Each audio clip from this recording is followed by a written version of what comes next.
Son of man, go in among the house of Israel and speak my words to them. For you are not being sent to a people who speak an unintelligible language or an unknown tongue, but to the house of Israel. You are not being sent to many people speaking an unintelligible language or an unknown tongue, whose words you cannot understand. If I would send you to them, they would listen to you. But the house of Israel will refuse to listen to you, for they do not want to listen to me. All those of the house of Israel are hard-headed and hard-hearted. This video is created primarily for Jehovah's Witnesses, as they are Jehovah's people. Greetings everyone. Welcome to the Son of Thunder TV. My name is Son of Thunder. Just to be on record again, I am one of Jehovah's Witnesses and we are the only true religion in the world. Having said that, in the Bible times, Jehovah had an organization that also bear his name, the Nation of Israel. The Bible says Jehovah does not change, his statutes, laws and his principles will not change to time indefinite. This episode is inspired by the account of Judges chapter 19. The summarized version of the story is as follows. There was an incident in Benjaminite tribe, in the city called Gibeah. A man from Ephraim had a dispute with his wife. Later the wife left and went back home to her father's house. After several days, the man followed to get her wife back. Eventually the man got her wife back from the father's house and head back home to Ephraim. But it was now getting dark. The man was worried that the sun was setting. The man's servants suggest that they should not lodge in place where it is part of Israel. They then went to a city called Gibeah, in the Benjaminites tribe. They proceeded into a market square to look for a place to sleep. That is where they came across good-for-nothing men. They wanted to rape the man. He gave up his wife instead. These good-for-nothing men raped the Ephraimites man's wife the whole night until morning. When the man went to get his wife, she was dead. The man picked up the corpse and continued with his journey back home. He then cut the dead body of his wife into 12 pieces, sent each piece to each tribe of Israel. The whole nation got to hear the news about the gross folly that has happened in the land of Israel. The 11 tribes congregated and marched to the Benjaminite tribe in Gibeah. They wanted justice to be done, requested from the elders of the tribe to give up the good-for-nothing men who committed this gross folly in Israel, so that they can be punished. Surprisingly, the elders of the tribe of Benjamin refused to give up the men responsible. Then the 11 tribe went to war with the tribe of Benjamin. They almost wiped off the tribe. This is the account recorded in the book of Judges chapter 19. Now, the sin of Benjamin was the refusal of handing over the perpetrators, in order for justice to take place. Later, Jehovah said to the sons of Israel in the book of Hosea chapter 9 verse 9. They have deeply corrupted themselves, as in the days of Gibeah. He will remember their iniquity, he will visit their sins. Jehovah's Witnesses knows Jehovah very well. That he loves justice very much. This is true because throughout the Bible Jehovah always expected his people to seek justice, especially seeking justice for the lowly ones, for those who cannot defend themselves. Jehovah found fault with the nation of Israel when they were slacking in executing justice on behalf of the helpless ones. In Jeremiah 5 verse 28 Jehovah said to Israel, They have grown fat, they have become shiny. They have also overflowed with bad things. No legal case have they pleaded, even the legal case of the fatherless boy, that they may gain success. And the judgment of the poor ones they have not taken up. Seeking justice for the helpless is so important to Jehovah for his people to do. Even Christians are expected to do the same. In his letter, James also wrote in chapter 1 verse 27. The form of worship that is clean and undefiled from the standpoint of our God and Father is this, to look after orphans and widows in their tribulation, and to keep oneself without spot from the world. Orphans and widows is a figure of speech, meaning people that are unable to defend themselves. If it is in the power of our hand as Christian to seek justice for these lowly ones, then we are obligated to do so, just like a man is obligated to feed his household. If he does not do it, he shall be worse than an unbeliever. Recently our organization has been in the media concerning child sexual abuse victim cases. In 2012 we lost our first ever case of child sexual abuse. Here is a video. You're about to meet a young woman raised as a Jehovah's Witness who says she was molested by a fellow church member and that the church had been protecting pedophiles within their midst. Now alleged victims from across the country are coming out with claims of their own. With the religion under siege tonight, here's Nightline co-anchor Dan Harris. I can remember feeling like, the inside of me screaming out to the people of the congregation for help. This is the story of Candace Conti, a young woman stepping out of the shadows to take on the all-male leadership of a wealthy, secretive religion. On behalf of the North Fremont Congregation of Jehovah's Witnesses, who she says failed to protect her from a predatory pedophile. Just kind of screaming out for somebody to come protect me. What most of us know about the Jehovah's Witnesses is that they may have knocked on our door as part of their global proselytizing campaign, celebrated in church videos like these. Bringing solace to millions in a troubled world. But now Candace Conti is out to prove that there is a dark side, that church leaders, ensconced in their New York City headquarters known as the Watchtower, have fostered a policy of silence on child abusers. Do not reveal the confidential talk of another. Some of whom have gone on to repeatedly reoffend. Do you remember your first impression of Jonathan Kendrick? He's just a big person. Found him very scary. When Candace was 9 years old, she says she was abused by a well-liked member of her small congregation in Fremont, California. While door-to-door evangelizing, which Candace would often do without her parents, she says Jonathan Kendrick began taking her to his house and molesting her. I don't really want to go into everything else because I don't have nightmares. Right. Understood. She testified that he abused her several times a month for what she says felt like 2 years. When you were a kid, why did you feel like you couldn't come forward? Bringing that up just would demolish the only people that I knew. I think I was scared too. Candace had nowhere else to turn. She says because of her beliefs, she grew up isolated. Do you remember what the church taught you about the world? Everybody outside of the Jehovah's Witnesses are pretty much walking dead. Like all Jehovah's Witnesses, she was taught that Armageddon is coming soon. There will be a new earth, a paradise earth. And that the only survivors will be true believers who will live in a heaven on earth. Growing up as a Jehovah's Witness, Candace didn't celebrate birthdays or Christmas, and she didn't make friends outside of the church. Anybody outside of the Jehovah's Witnesses could be used as a tool by Satan to pull you away from your Christian family. So it was only years later, after she'd grown up and left the church, when she found Jonathan Kendrick on the sex offender registry for abusing another child in a different congregation, and she finally decided to act. I felt really guilty for not doing anything so that this wouldn't have happened to somebody else. She went to local church leaders and told her story. But they wouldn't listen to me unless I proved my case. How do you prove that you've been abused? You have 2 witnesses to the crime. According to the religion's internal system of justice, it's believed that the Bible requires there to be at least 2 witnesses in order for a crime to be punishable. Who abuses children with 2 witnesses? Nobody does. And that was precisely the point. The law is. So she went to the police instead. But with Kendrick denying the abuse, the police never brought charges, although they continue to investigate. Her next move was to sue the Watchtower itself. They need more than one lesson. She hired a lawyer, Rick Simmons, who had spent many years representing the victims of pedophile priests in the Catholic Church. If ever there was a group that needs the sun to shine on them, it's this one. Because when your doorbell rings on Saturday morning and your kid answers the door, you don't want that guy to be a child molester. All right, sir, if you'll please raise your right hand. When Candace and her attorney began conducting depositions with local church leaders, known as elders, they learned something astonishing. Do you recall becoming aware at any time of sexual abuse of a child by Jonathan Kendrick? Yes. Even before Candace was abused, the elders knew that Jonathan Kendrick, who then held a leadership position in the congregation, had molested his own stepdaughter, his first known victim.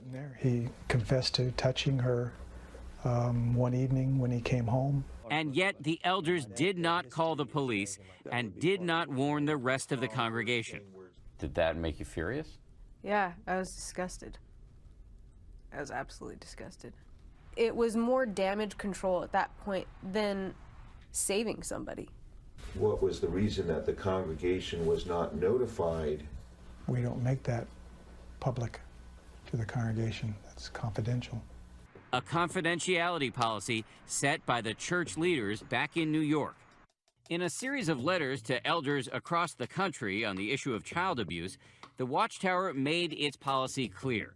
Though they acknowledge that some states have child abuse reporting laws, they said allegations should otherwise be kept secret to all but church leaders, because worldly people are quick to resort to lawsuits if they feel their rights have been violated. We kept an eye on his actions while he was in the congregation.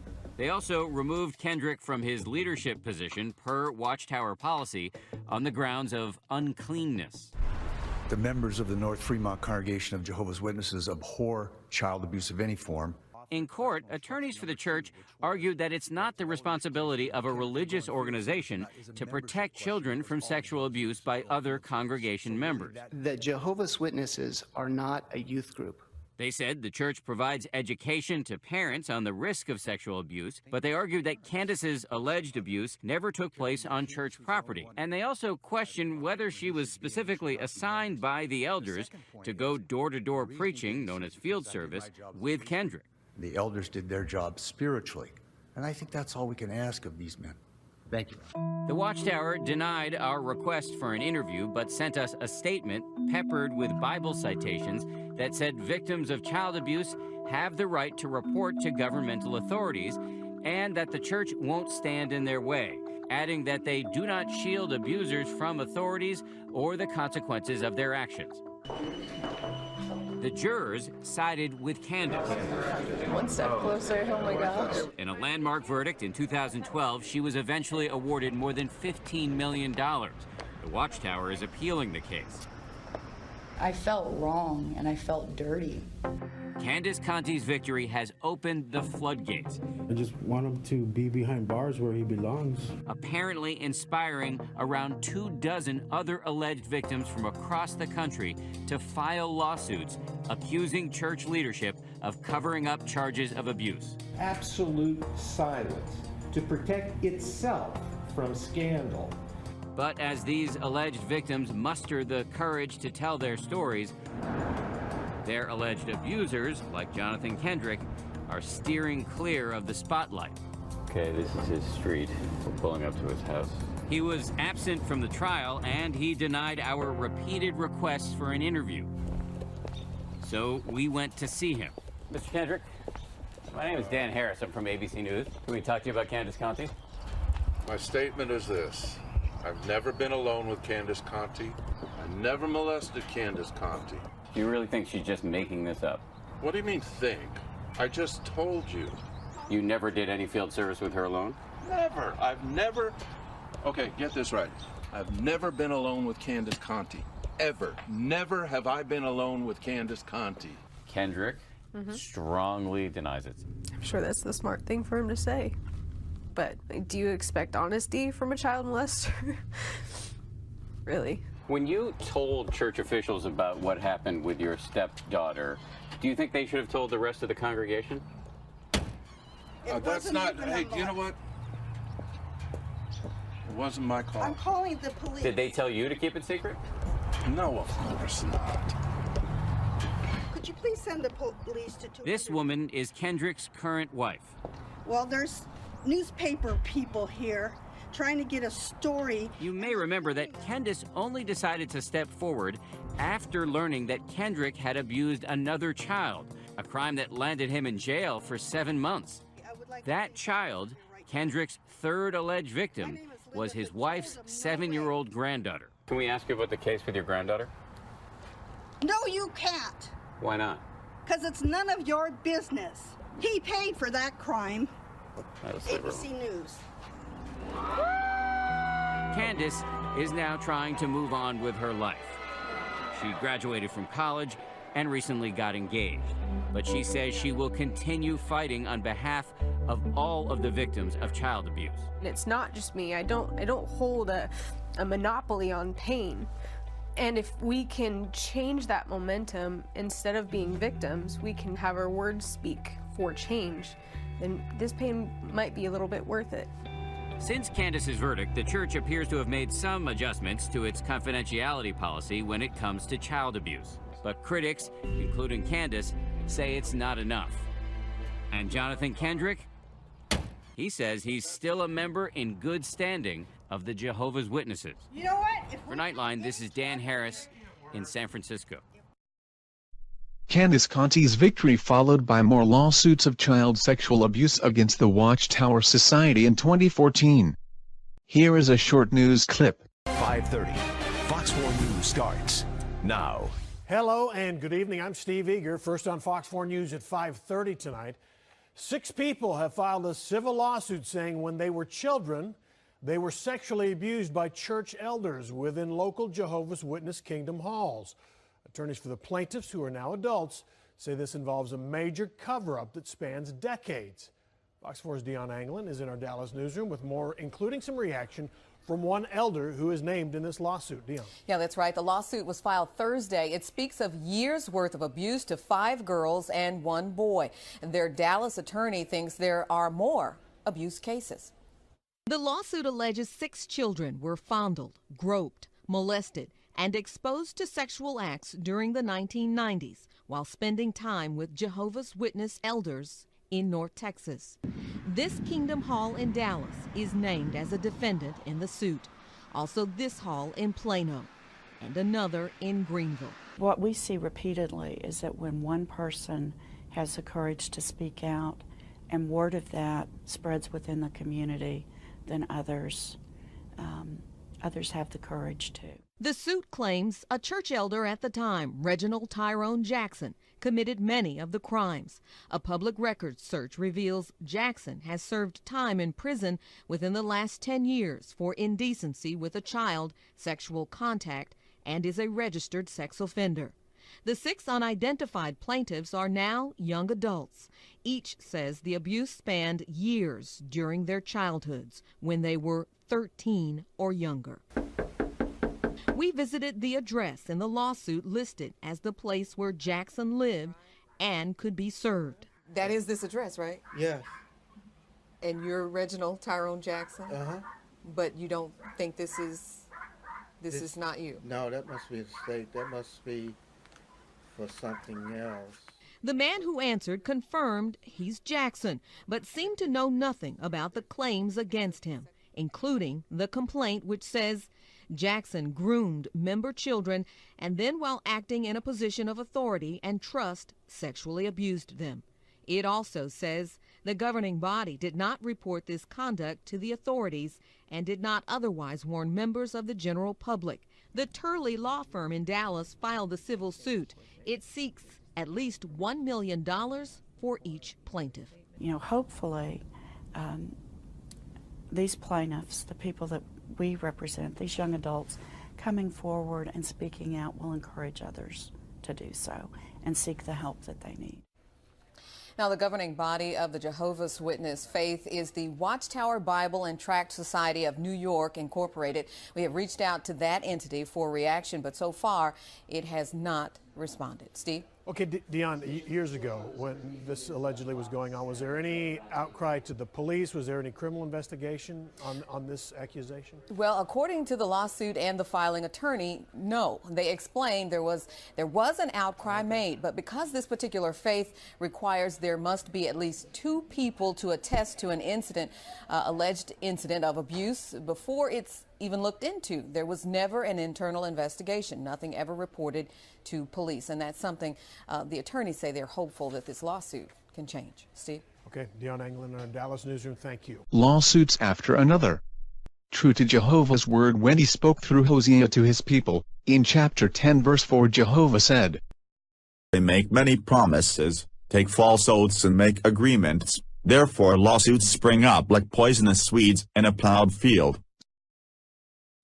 Some might ask, Why has the Watchtower Society been sued for a crime that was committed by its members? The situation is the same as in the days of Gibeah. The leadership of the society does not assist the relevant authorities to exercise justice on behalf of the abused victims. It is as if they are protecting the perpetrators, just like the tribe of Benjamin refusing to give up the good-for-nothing men who committed the sex crime. Jehovah shall visit our sins, just like in the days in Gibeah.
마음보다 큰 주 사랑 알게 하소서.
I thank you for watching.